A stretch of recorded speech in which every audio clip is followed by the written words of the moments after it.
Саламат берчи касым бүтүрүүчүлөрү, силер менен Кайрдын элдин сыймыгы. Биз мурунку сабакта функция жөнүндө кичине маалымат алганбыз. Бүгүнкү сабак ага байланыштуу болот. Башкача айтканда толуктайбыз жана бекемдейбиз. Анда эмесе баштадык.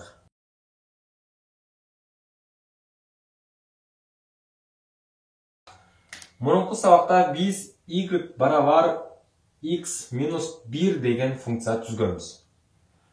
Ал функцияны биз f at x минус 1 деп түзсөк болчу. Бул жактан ар кандай нерселерди кое берсек эчтеке болбойт деп айткам. Демек бул функция жөнүндө эле x-тан көз карады дегенди эле түшүндүрөт. Эми бул жакта x деген функциянын аргументи, ал эми y бул деген функциянын мааниси деп аталат.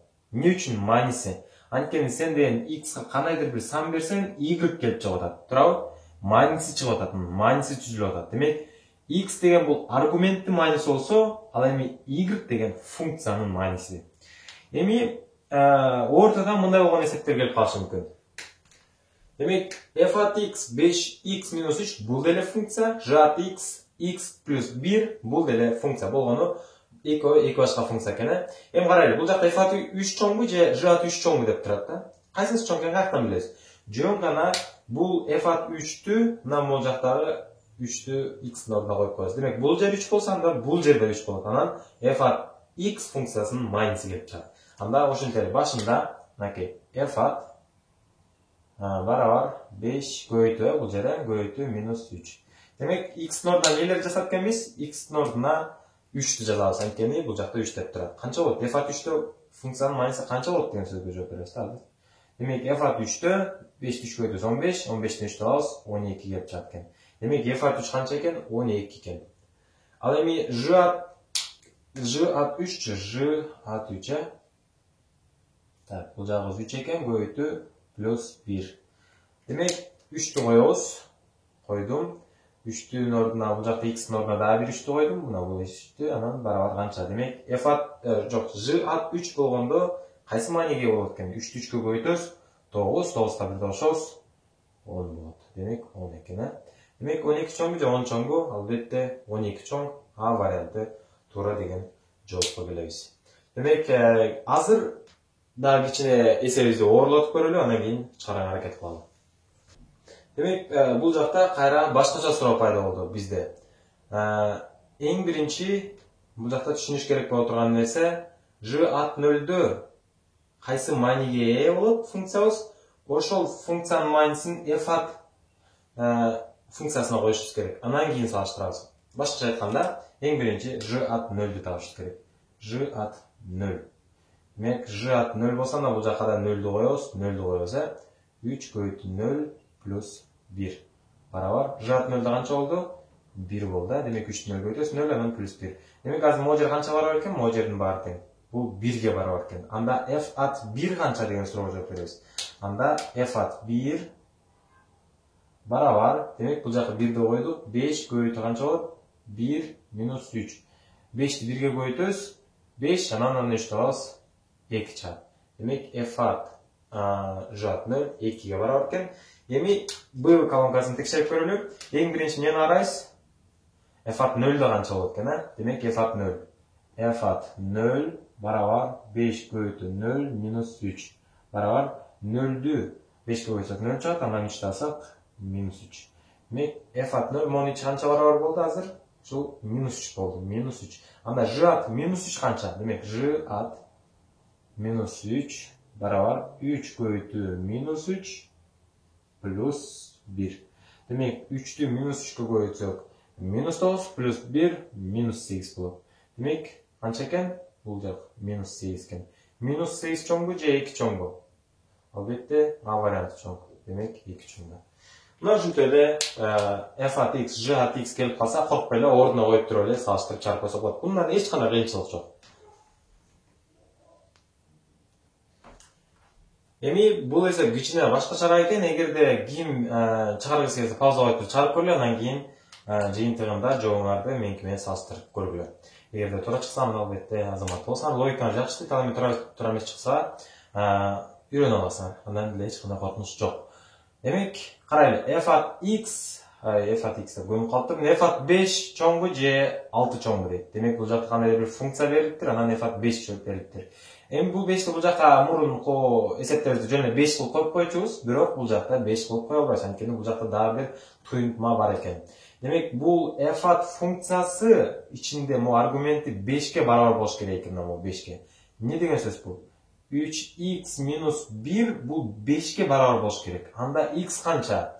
Демек, теңдеме алып чыгарабыз. X'тарды өзүнчө топтойбуз, сандарды өзүнчө топтойбуз. 5 плюс 1 болот, башкача айтканда 6.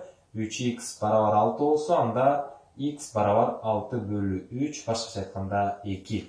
Демек, x 2 болсо, анда ал 2-ни алып барып туруп, бул жака коебуз. Демек, функцияны табабыз.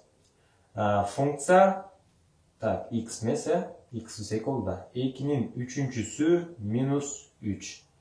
Барабар 3 эмес. Канча да? X плюс 2 болгондо 2. Демек, 2-нин 3-чүсү бул деген 8. 8ден 2-ни алабыз 6.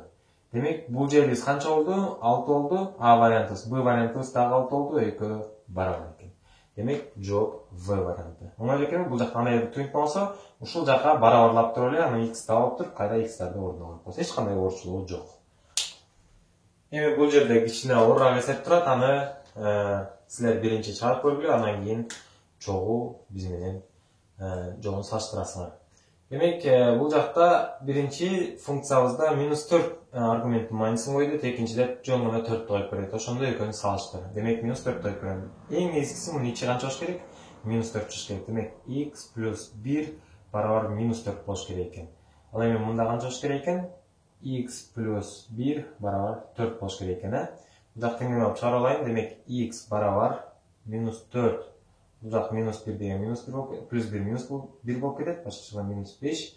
X канча экен? Минус 5 экен, Ал эми бул жакта x барабар, бул жака эмне болуп өтөт? Минус 1 болуп өтөт. 4төн 1 алсак 3 калат.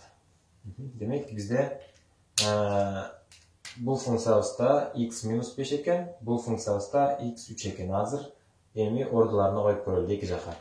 Эми баштайын. Демек, x квадрат дейт. X квадрат. Демек, азыр x минус 5 болгон. Минус 5тин квадраты минус 9 бөлү минус 5 плюс 1. Барабар. Демек, бул жакта 25 чаты барабар. 5 минус 5тин квадраты бар. Оң санчатта 25 минус 9 бөлү бул жак минус 4 болот, минус 4. Барабар 16 бөлү минус 4. 16 минус 4 койсоң, минус 4 чыгат. Демек, азыр бул жагыбыз минус 4 экен. Минус 4. Ал эми Б вариантын текшерип көрөлү. Демек, x ордуна 3-тү коелу. 3-түн квадраты, ордуна коюп 3-түн квадраты минус 9 бөлү 3 плюс 1. Барабар 4. Анан 9 минус 9 барабар 0 бөлү 4. 0-дү 4 койсок, барабар баары эле 0 чыгат. Демек, бул жак 0 экен. Минус 4 чоңбу же 0 чоңбу? Албетте 0 чоң, ошондуктан жооп Б варианты болуп эсептелет. Демек, бул эсепте жаап минус 1 же А минус Б плюс С чоңбу, ошону байкайбыз азыр. Эң биринчи эмне алабыз? Жөн гана минус 1-ди коюп көрөбүз бул g at x функциясына. Демек, g at x минус 1 болсо, анда a көбөйтүү минус 1-дин квадраты плюс b көбөйтүү минус 1 плюс s болот. Жөн гана мына бул жактагы x-тарга мына бул минус 1-ди коюп чыктым. Анда барабар эмне болот? Барабар минус 1-дин квадраты плюс 1 чыгат. Демек, а бойдон эле кала берет, туурабы? Анан кийин минус 1-ди кандайдыр бир санга коюсак, баары минус чыгат, туурабы? Ошондуктан минус b чыгат. Ал эми бул жакта с өзү эле калып калат, с. Демек, g at минус 1-де биз деген ушундай бир функцияга ээ болдук. Демек, a минус b плюс s. Экөө окшош болуп турат. Демек, окшош деген сөз математикада б вариантын берет. Демек, биз бүгүнкү сабакта функциянын аргументине кандайдыр бир маани коюп, анан функциянын маанисын таап, аларды бири-бири менен салыштырганды үйрөндүк.